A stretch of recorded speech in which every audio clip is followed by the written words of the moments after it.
sami tasih mirsani lumantar streaming Mas. Oh niki.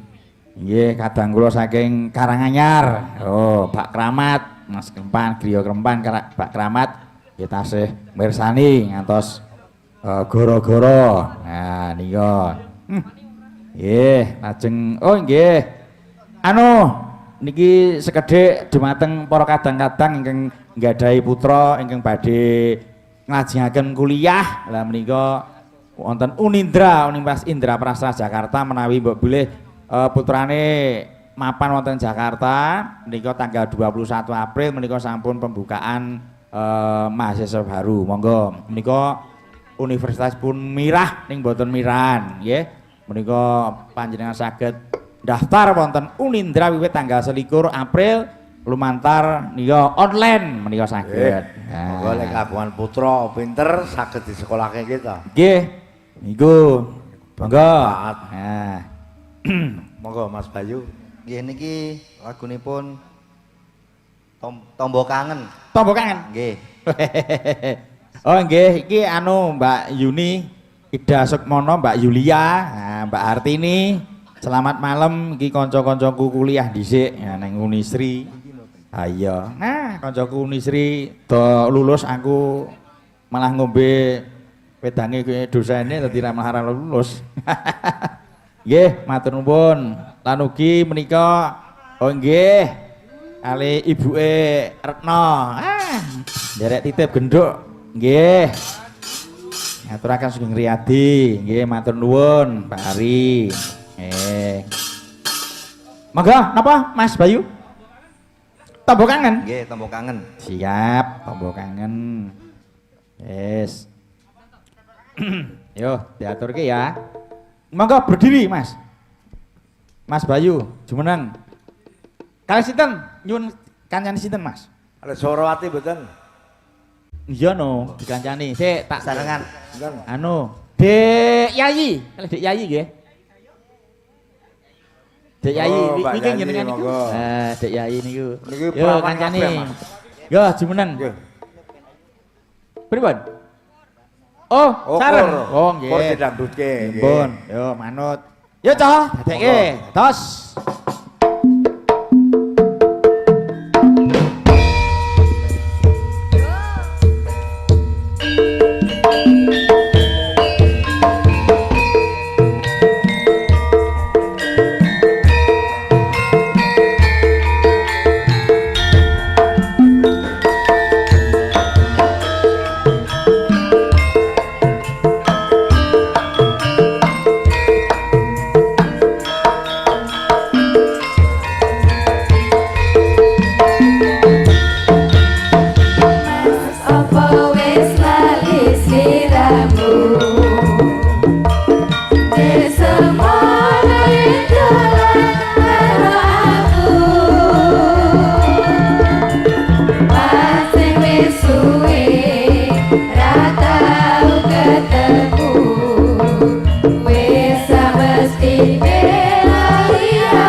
Musik bambu.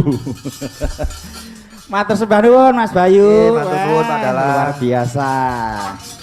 Nggih, ngambali malih menika pancenipun kula nggih sekalian nderek sosialisasi. Nggih. Menika kagem kadang-kadang kula ingkang nggadahi putra ingkang sampun lulus SMA wonten wewengkon pundi kemawon wonten ing seluruh Indonesia. Bahwasannya telah dibuka tanggal 21 April 2025 menika penerimaan mahasiswa baru wonten ing Unindra Universitas Indraprasta Jakarta. Kuliah menika wonten S1 dan S2 di Unindra nggih dengan biaya menika terjangkau. SPP kuwi murah gong. Pira, Truk? SPP ini 200.000 per bulan. Kuwi tanpa uang SKS lho coba lho. Murah. Oh. Iya nang Unindra kuwi. Oh, nang kono. 200.000 nggih. Iya. Syarat pendaftarane ya toh kuwi gampang. Kuwi cukup klik nang online kuwi eneng. S1, S2 silahkan. Oh, mau daftar di Unindra. Kampus A. Menika mapanipun menika wonten nggih Jalan Simantupang, Jalan Angkaraya. Niku. Kampus B kuwi kampusku. Kuwi neng kono, neng Pasar Rebo. Terus kampus C sing anyar sing wingi lagi anu gong piye Truk?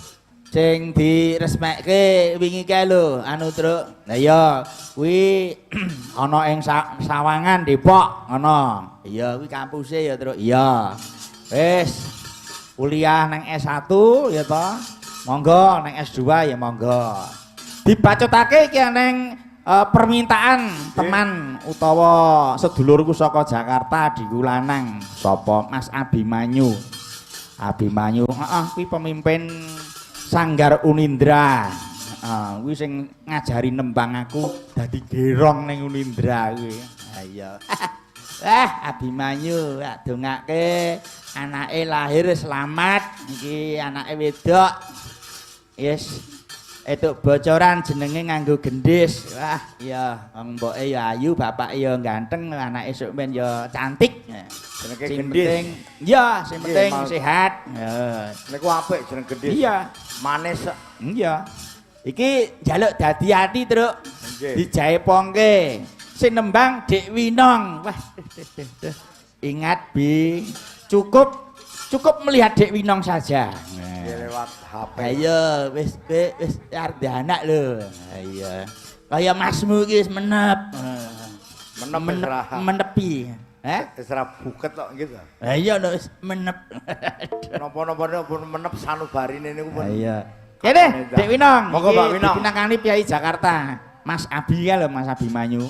Oh Mas Abi. Heeh. Salam kok Mas Abi. Ngersake dadi ati dijaepongke rasa digawani langsung bae. Lah iya. Nggih. Ya ini bawa ngantuk no. Iya. Yo. Kene Dik Winong. Siap pendang jaiponge. Lega napa? Pelok.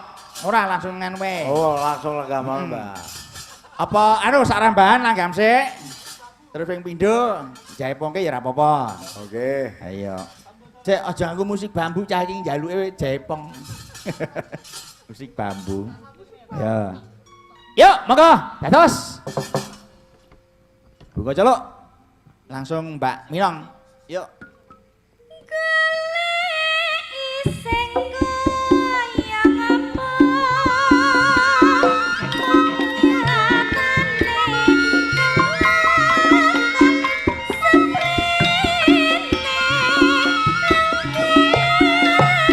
Yo.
mulai ya Piai Jakarta yang ngersake Mbak Winong. Ah iya. Lagi suarane ya, Truk. Ah iya. Bejane sing kakung sampean ya, Truk. Wah, piye bejane Sing yen iya. Ngerti ya Mas Pinter. Sing kakung ngati nyak-nyake kaya Mbak Winong iki bodhone sing kakung ya. Oh, berarti bodoh. Tenan. Kok ya bodhone sing kakung kuwi lho. Wong wis etuk piai kaya ngono kurang piye lho coba. Nggih. Ha iya, wis. Pama aku isih enom ngono. Oh, demok keder. Piye? Piye? Apa njaluk dikempruk jajang wong omah apa piye? Iya. Wong piai meneng, bocahe meneng. Suarane apik, iso golek kaya dhewe lho coba. Wah, Kaya ngono kok disiak-siak karo sing lanang. wah, pinter. Ha. Arep golek sing kepiye meneh lho coba. Nah, tak belani nduk Winong. Ha iya. Mumpung nang kene. Ha iya. Sing ngrungokke sapa, Truk? Empuh. Ha iya. Yuk. Ya, Duk.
Bos.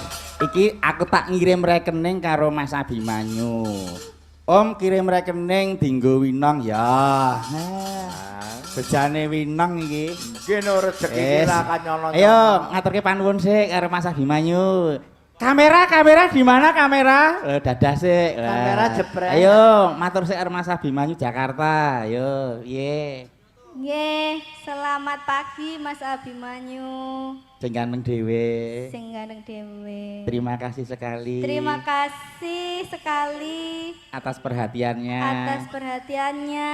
Semoga Semoga Mas Abimanyu terus terusno dhewe kok masih ngituk engko kowe kok. lan jenengan dikte kula lah. Oh iya,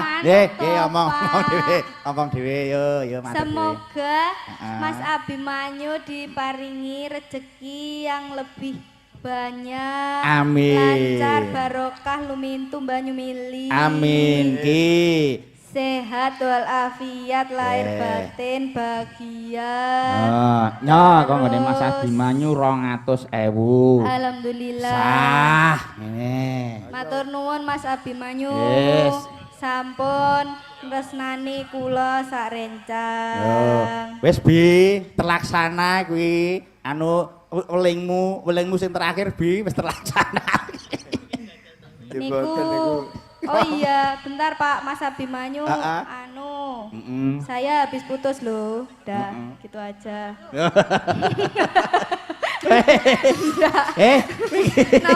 Napa Pak? Iki senengane anu lu aja ngomong. Lah enggak. Wong wis tak WA. Aja ngomong ngono lho, Nong. Mau arep tak pek dhewe kok. Ndak Pak, ya udah maaf. Lho, Bi. Apa wani loro Abimanyu? Wong duwe asam urat loro. Ayo. Siji menggos-menggos anak loro. Ya maksudnya siapa tahu mau nyariin gitu loh, Pak. Oh, nyariin.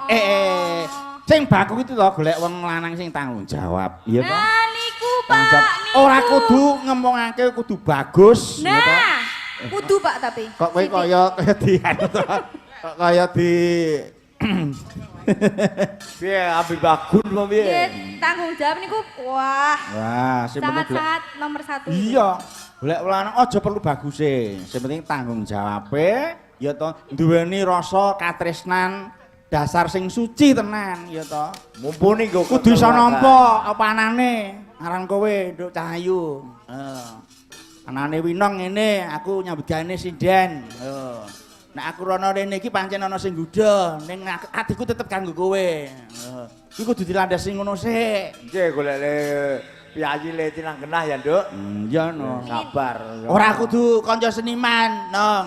Nek iya nek presiden ya pegawai negeri, dosen ya ora apa Mas Abimanyu iku ya dosen. Nek saged malah mboten dalang utawa pengrawit, Pak. Lah Sampun iya. kapok. Loh, piye? Ora dalang utawa pengrawit. Wis cah. Kowe aja mengharapkan. Kula pun kapok, Pak pun. Mula nek aku wis tak lambari kok Mas Pinter. Nek aku wis tak lambari kok. Nek aku wis tak lambari kok. Nggih. Dadi aku karo kanca-kanca presiden ki enek anune apa sekate. Dadi heeh. Aku nek ning dhuwur ngono ki ya kaya ya Nggih. Nek nang ngisor ya Kaya goleki selane. ya, nggih. Piye? Ya-yaan. Dhuwur kaya ya nang ngisor. Ya-yaan. Ya ampun. Nah iya. Wes aku Ya, yo meling Pak, karo heeh, diulengi anu Mbak anu Mas Pintor. Nggih, Pak. Meling karo Retno, ya Ayu Yayi. Nggih, iki genduk-genduk pokoke nek Mbak Winong kan ora golek dalang, ora pengrawit, sok peniti malah iso. Iya, genduk-genduk iki sing durung rapi iki pokoke golek piyayi sing saleh, sing tinang genah gaweane sing baku iso nyukupi keluarga merantasi. Iya. Tanggung jawab. Engko nek si Mbak Wida sing ngandani aku dhewe. Kuwi ana wektune dhewe, ana papan panggonane dhewe. Oh, nggih nek Iya. kudu di Iya. sing sepuh dole sepuh ngoten niku kok dadi. Ya, ya ngaturke panuwun menika Mas Abimanyu. Wah, terima kasih. Ora lokak bakal kebak Mas Abimanyu. Ora butuh ning bakal butuh. Nah, wis kuwi sing jos yang ngono kuwi. Niki. Iki njaluk suarane Mbak Wida, Genti. Ah, Wida. Aku ki nek ngrungokne Wida ki iki mumpung bojoku wis turu yahne iki. Dadi nek garap Wida ki ora ngerti. Ora nek sing ana sing ngerti ngono lho. Sik men ditekke sik, Pak. Heh? Anu lakaben ditekke sik. Rino wengi dadi Oh, runtek to. Kowe runtek. Wah. Ya sorry lah, kebacut omongan kesenengan kok aku kok. Eh, Sorry coy. Iya, Sorry guys. selamat dari Mbak Ya, Wida. Monggo Mbak Wina. Ya Mbak Winang, dientekke sik. Ya.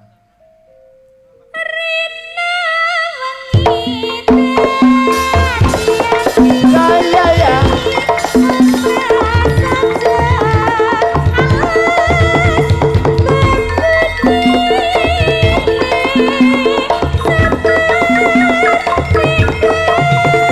Hati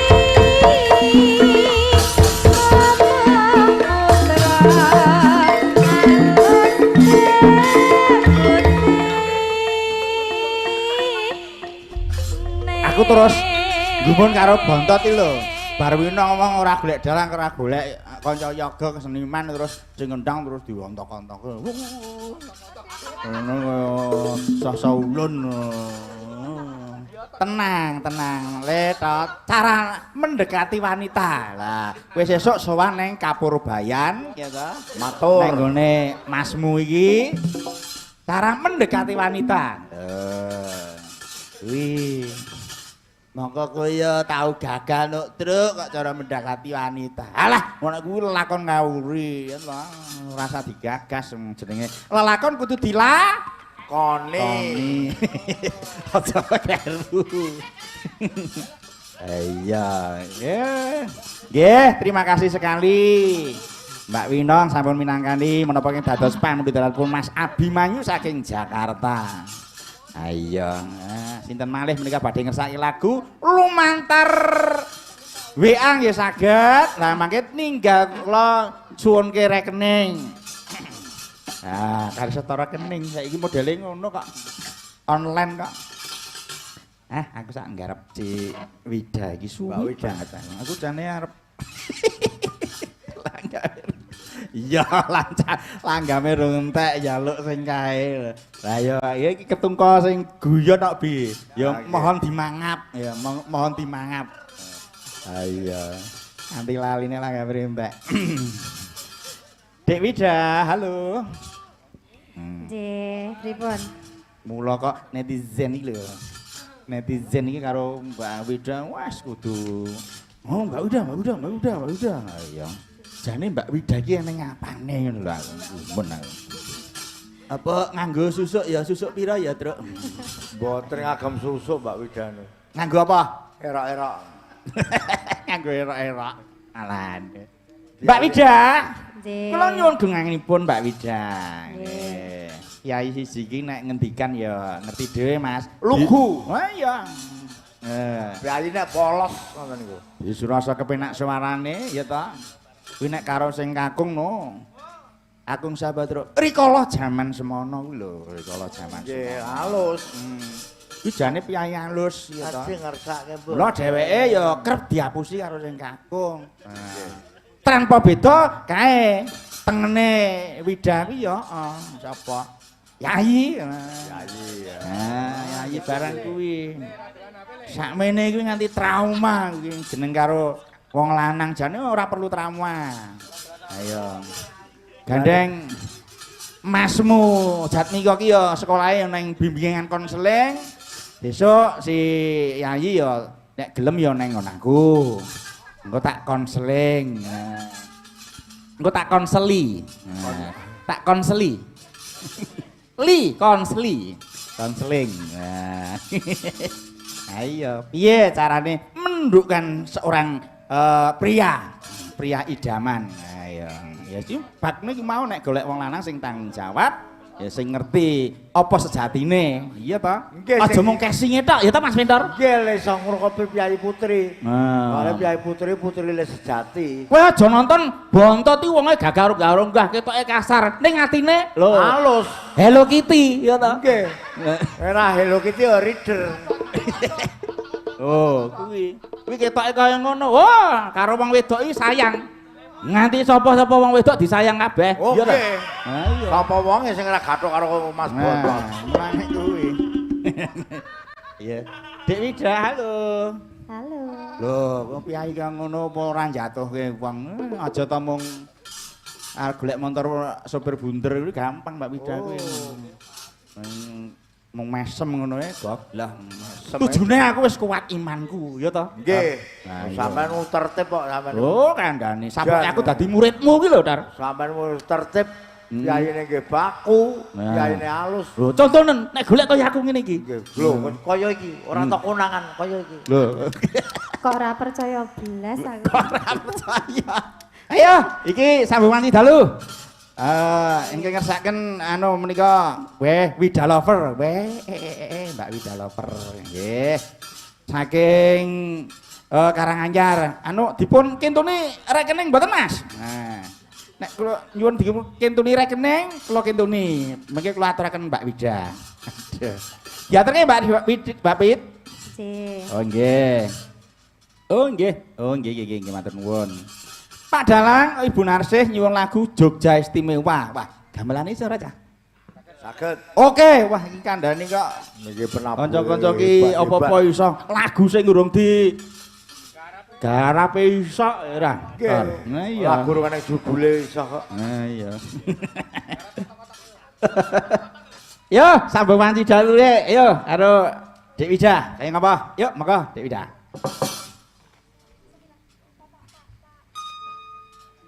Kira Bagun. Monggo. Sing gedhe Pak.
Terima kasih. Wah, nganti setengah telu. Iya. Lagu pungkasan ki senenganku, ki lagu wajib. Iya. Ki sarung jagung. Iya. Sarung jagung. Elok barang. Kur. Oh, anu Jogja Istimewa. Oh iya. Sik urung terakhir. Keluarga Pak Yadi. Jogja Istimewa. Ya. Karo adikku Retno weh. Nah, nek lagu-lagu ngene iki anak-anak iki khusus anak-anak remaja. Ayo, kene jumeneng, Nduk, Retno. Ini. Monggo, Mbak Reno. Ayo, wis siap, Co? Jogja Istimewa. Dados.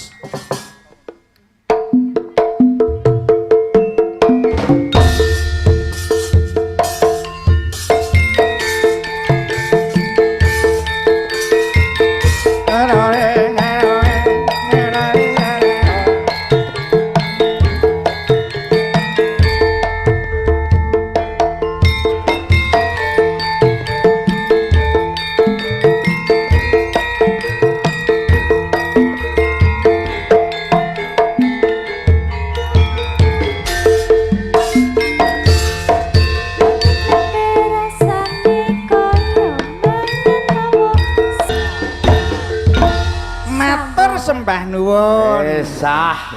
Sah iki. Nggih. Wektune lho, Truk. Iya. Telu kurang seprapat. Iya. Ya yo, nakno ngrampungi lakon. Nggih, ngaturaken panuwun dumateng para pamriksa pamirsa lumantar streaming ugi lan ugi ingkang tansih lenggahan wonten dalu menika, wonten enjang menika. Wonten kalebet atur kirang tata krami Petruk sakonten nyuwun geng samudra pangaksami. Anggenipun nyugata dumateng panjenengan. Ayo ya, Truk. Nggih. Nggih, sugeng pepenggan malih wonten wekdal ingkang sampun nanti. Yo, ya dipoke lakone.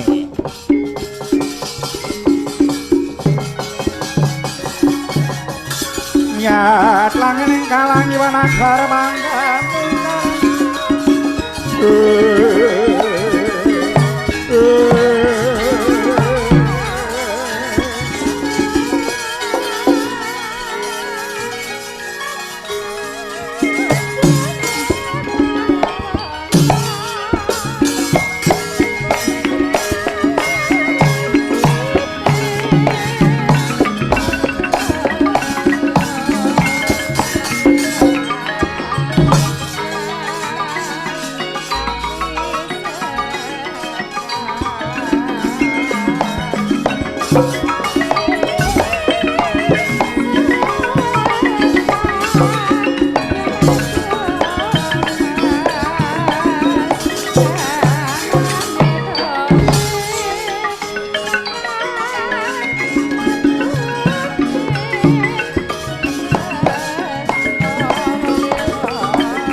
Bumi goncang gancing langit kelap-kelap katon lor gencanging sang maweh handrum wong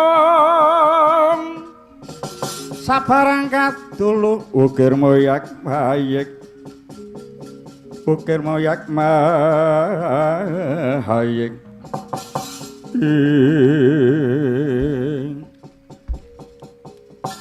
Kakang Mas Sarapaduka, Kakang Mas Jodiwati. Ingkang ngerayi pun Janaka ngaturaken bekti kula kunjuk. Wah, iya Celamprong. Tak tampa ora liwat pangestune tampanana Celamprong. Inggih. Kula pun didadosa jimat paripih dadosna kasantosan. Bekti kula nggih, Den.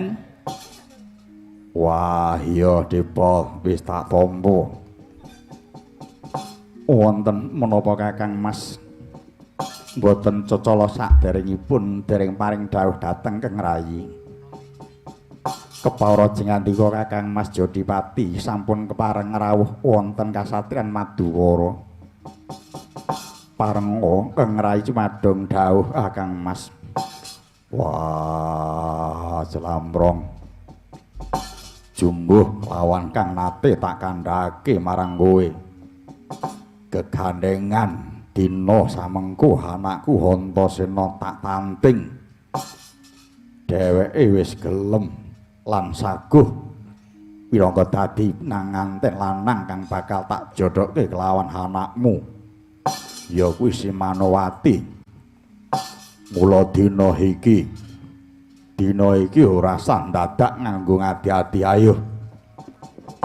Dina iki ditetepake besok kapan dadi tempuking gawe.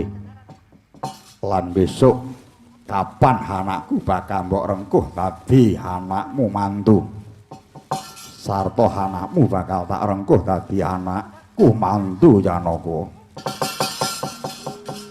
Miat langening kalahi manaklar pantam muncar. Inondir gegonang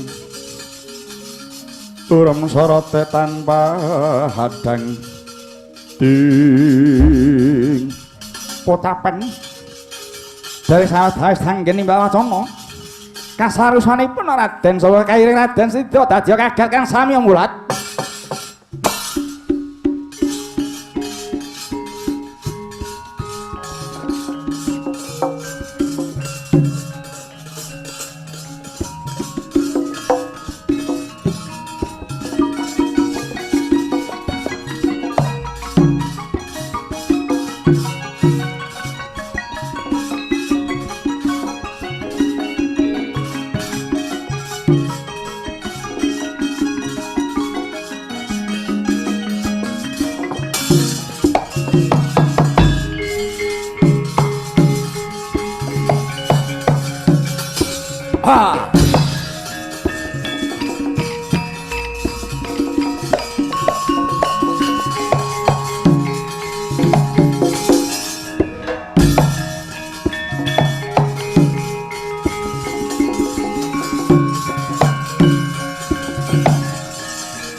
Bumi goncang gancing langit kelap-kelap katon lir kincang ing sang maweh andrung papareng kadul kermoyak mahayik